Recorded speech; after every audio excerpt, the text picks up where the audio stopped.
Hello everyone, how to towards back with another new video, and in this video I'm going to share with you how to block user or someone in Litmatch make new friends app. Okay, so here you can see this is Litmatch discover.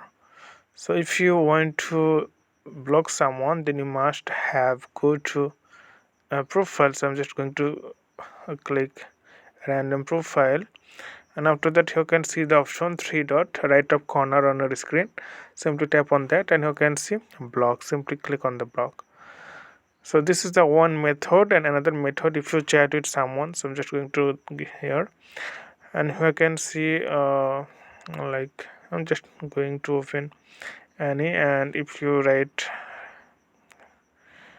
and if you want to block this person, then tap here three dots, simply click on that, and then you can see the block. Okay, so simply tap on the block and this user will be blocked successfully.